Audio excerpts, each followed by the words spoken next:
Now, welcome to another Let's Talk Some Star Wars, where this time we'll be discussing the results of the poll that asked you, how are you feeling about this season of The Mandalorian so far, including the direction of it? And as usual, I'll then be reading and responding to some of the comments left on that poll. And this time I'm going to bring in my wife, Sailor Naboo, from our other channel, so if you enjoy this video, do check out that channel. Just makes it easier for me to talk to someone instead of staring at a microphone and trying to respond to the comments. And so let's now get to the results first and foremost here, where we'll see that 21% of people said that this is the way and they're loving everything about this season so far. 43% said good but not great or have a few small issues.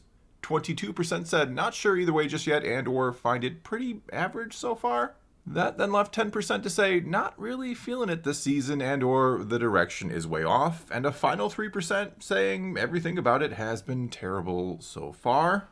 And so looking at those results, I'm actually a little surprised by this because I tend to see a lot of comments about people having their issues with this season, whether that be the kind of helter-skelter nature of the episodes going from one place to another, or just the direction feeling completely off, or not enjoying what episode 3 was. So a little surprised that this seems to be favoring the positive more than maybe a little bit of skepticism. Anyway, let's now get to the comments, starting with, as usual, the top-rated comment, which this time came to us from John Kaufman, and I'm going to let Sailor Naboo take over the reading. This season is having to adapt to the changes and diversions from the original plan, the loss of Cara Dune in the Rangers series, the rush to try to bail out Book of Boba Fett, and the prep work towards the Ahsoka series, on top of the production interruptions and the slowdowns from pandemic policies. I think that overall this season will tell the intended arc, but it's going to have some obvious patchwork meant to shore up the larger plan. Yeah, I absolutely agree. I think we're seeing a lot of patchwork. I think Rangers of the New Republic being canceled, the whole Cara Dune incident, whatever you want to think about that, I think that became very obvious in this past episode where we had the whole Dr. Pershing episode, which I liked the interlude, you could call it. I know a lot of people did not. But I think it's clear that they're just trying to do many different things, where the show once started out as just Mando and Grogu going on adventures and, a father-son type relationship that they are, for better or worse, moving past that. No, I agree that this is a season of trying to fix things and rewrite the ship. Yeah, I think it's also fixing things. I know conspiracy theory put the tinfoil hat on, but I also think there was a suggestion from on high from Disney that said, Grogu's a pretty good character to have in this show because he sells a lot of toys for us and merchandise. And so I feel like it was rushed to bring him back. I think it was always the plan to eventually bring him back in some way, shape, or form. I just don't know if the plan was to bring him back in another show and then to start out your third season with him back already. I don't think that was the plan. I think that's why we had all this robot stuff going on, all the droid things. Why were we trying to get back IG-11? Well, Grogu wasn't there. Why were we trying to get, a droid in general? We needed somebody to be his partner, somebody for him to talk to, because Grogu wasn't going to be there for him to communicate with. That's a good point. He needs somebody with the helmet on, and the fact that he already says only a few words. It's not as exciting just to watch him walk through a bunch of caves. He needed somebody to talk to. Agreed. I think that has a big part of it, too. Because the IG-11 thing makes no sense. And I think we got a comment later on that talks about it, so I'll let it drop for now. Next comment from Dr. Mofongo. I love what we've gotten so far, particularly episode 3, from the callbacks to the darker vibe. It left me super intrigued for what's to come. Yeah, I was very intrigued by the setup here. A lot of weird implications, especially about the New Republic being not exactly the New Republic we were expecting. Well, I feel like some people are never going to be the New Republic they're expecting. There's always going to be those upper crusters who just don't care. Yeah, who's in charge as long as they're fine. Yeah, well, you saw the rich people who were like, oh, I don't care who's in charge. It's all the same to me because I have money. But it's interesting to see what they're doing to the Imperials. And, not everybody who followed the Empire was a bad person. Sometimes you have no other choice. Sometimes, I don't want to get into the whole ethical question of following an evil regime. Sometimes you literally have no other choice, and maybe it's better off to, resist and to die fighting the regime than to serve it. I get that kind of discussion. But I don't think everybody in the Empire was privy to just how bad the Empire was. Mm-hmm. Some of them probably thought they were doing the right thing, genuinely believing that, not realizing the Empire was this truly evil, oppressive regime, and just thought, hey, they're good for the galaxy. Next comment is from Larini. I really enjoyed the second episode as it focused on what I, a super fan who consumes all things Star Wars, like most about The Mandalorian. the protagonist. In one episode, it told an interesting story about faith in the battle of Din Djarin's zeal versus Bo-Katan's skepticism. We as viewers got to explore Mandalore, a real treat to anyone who watched the Clone Wars, and each character, including Grogu, exhibited growth. Unfortunately, the latest episode demonstrates the show is heading in the wrong direction. Instead of being a tightly told narrative about one man's journey through the galaxy, it's being commandeered to expand upon the lore of the sequel trilogy, a subject no one seems to have any interest in.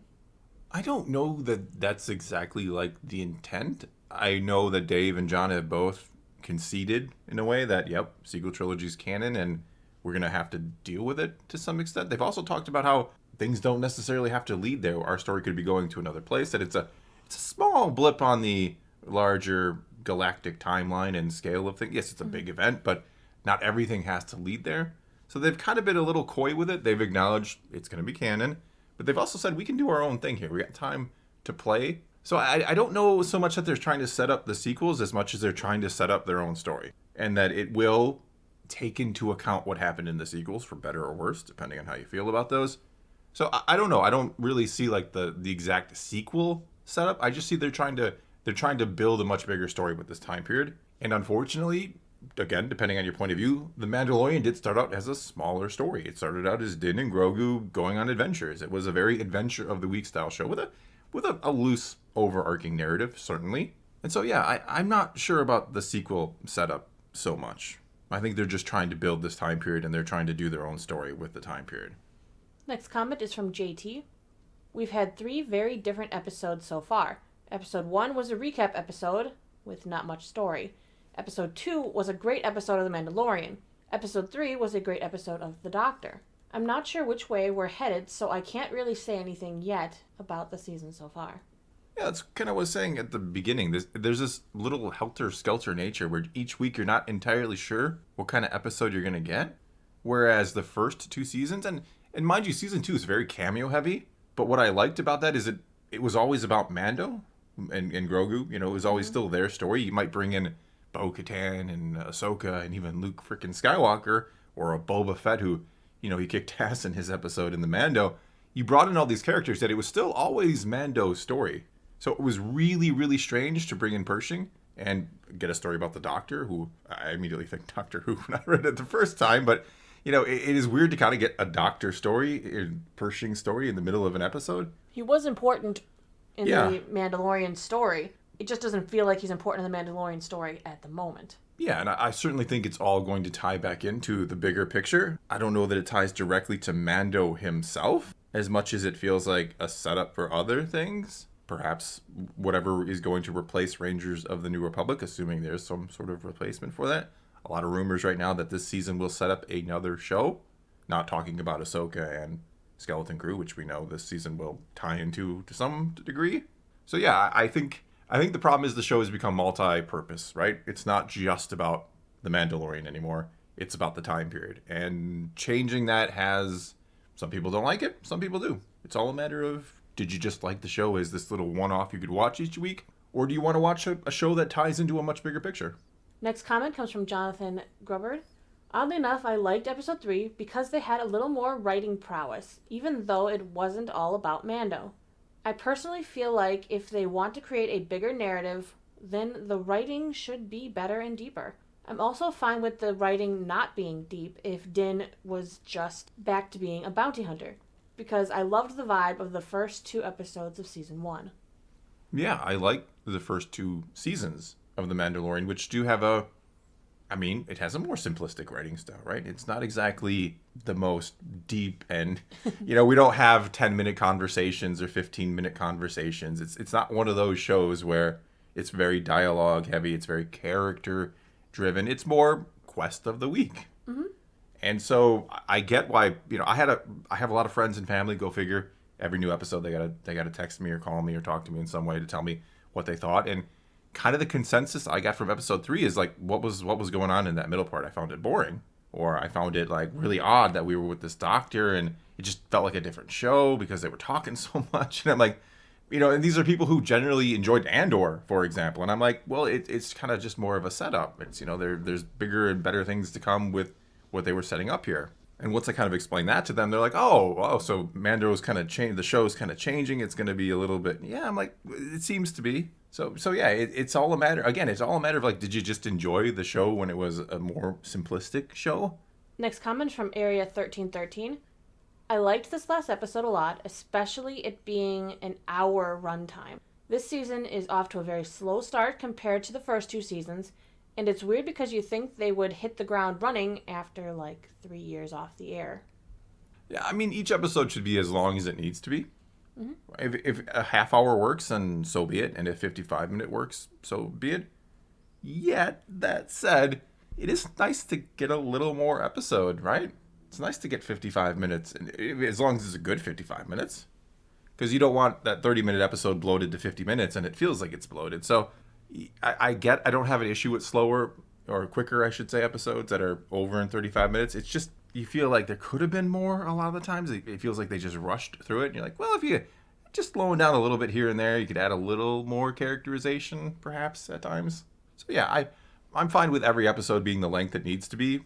But yeah, it does feel short, and sometimes it's nice to get a real long episode. Mm-hmm. Next comment is from Pirate of Playtime. The biggest issue was when Din wanted to revive the dead droid because it's the only one he could trust. But when IG reverted back to his original programming and tried to kill Grogu, he still wanted to fix him by replacing his memory unit, which would be replacing the only part of IG that Din trusted. But then immediately gave up on the task and settled for the first droid he saw. Then, when that droid failed miserably, we found out that Din was fully capable of just getting out of the ship and testing the atmosphere without another droid. Other than that, the whole droid subplot, yep, that season's been pretty good. I feel if anything points to changes in the writing along the way, this is it. And I think it might go back to what you said. Initially, maybe he needed someone there to just kind of talk to when he was going to Mandalore. And eventually that became Grogu when they brought him back. But initially it was going to be like an IG-11 because it makes no sense. You wanted IG-11, but once you found out his memory was gone, you still wanted him despite the fact that, as the comment points out, that's what you were trusting in him. Mm-hmm. Then you go get R5 to test the atmosphere, but you really didn't need him because you get out of your ship and you test it. I mean, you could have tested it with anything. Because you only tested like one spot and you're like, oh, the whole planet's fine. You can't tell me they don't have like a portable device he could have had with him, or that he couldn't have programmed his helmet to test the air. Yeah, I mean, there has to be some kind of device they can use, right, to just test the atmosphere. Mm-hmm. And yet he gets destroyed for reasons? Because initially you said, oh, I need IG-11 to go spelunking with me and to test the head for him, but he doesn't do that with R5. No, he tests one spot, the crack in the area, the underground cavern. He's like, I guess the whole planet's fine. The whole planet's fine now. It was very weird, very, very poorly written. Mm-hmm. Be flat out honest about it. Mm-hmm. The last comment is from Hand of Omega. It's decent, but I think the main issue is not Star Wars fatigue exactly, but saturation maybe. There was a time when getting a new Star Wars anything was special. It felt like a gift because we didn't know how much more was coming. We all know Disney is going to pump out as much as possible for the foreseeable future, so I'm not fatigued by any means, but I'm not leaping for joy to get new seasons either. It's entertaining and I have no real issue with the show, but it doesn't wow me anymore, if that makes sense. That makes perfect sense. It doesn't have that same special feeling anymore when you're getting something new every couple months, maybe. As opposed to every few years, a new movie for 2 hours and that's it for another few years. I mean, I don't begrudge Disney for pumping out a lot of Star Wars. That's why they bought it. I think a lot of fans, if it's good, I don't really care how much you get, but it does either way lose that special feeling when there's so much of it. It's just impossible to hold on to when you get saturated in something. I agree. So no, I don't think it's fatigue. It's just, we get a lot of it now. It just, okay, another Star Wars show. Yeah. Okay, cool. Let's watch it. Oh, it was pretty good. It's kind of the same problem we're having with Marvel, I think. I think Marvel is just getting... It went from one movie a year to like, okay, maybe 2 movies a year. Now it's like 3 movies a year and 2 shows. I think they realize, because the show cadence has slowed down way. Phase 4 was just crazy. We were getting like 4 shows a year and like 3 movies, and it's like, what are you doing? How much of this do you want us to watch? And especially when you don't have any kind of overarching narrative. You know, Phase 4 was just kind of like, oh, introduce new characters. That's it. Anyway, that's a whole other discussion. That's another topic, yeah. Well, that's going to be, I think, all we got for you this time. So now it's your turn to take to the comments below and tell us what you think about any of these comments or what I or Naboo had to say. And if you enjoy this video, do go check out our channel together. We do a lot of this kind of back and forth, maybe a little more back and forth on that channel than this one. Either way, leave your comments below. Let's talk some Star Wars. And until next time, thanks for watching.